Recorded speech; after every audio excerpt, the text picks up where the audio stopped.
Sarve Bhavantu Sukhinaḥ. Sarve Santu Niramayah.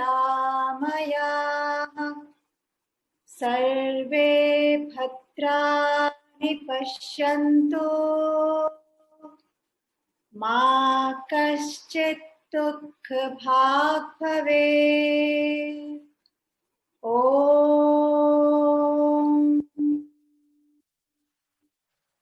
Shanti Shanti Shanti.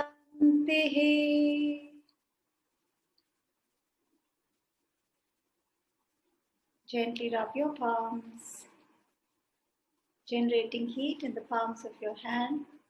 Feel the healing energy on your palms.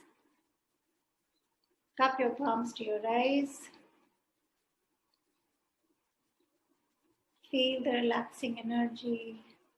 Rub the palms to your whole body, your arms, legs, back, behind the neck, back of the head, and top of the head.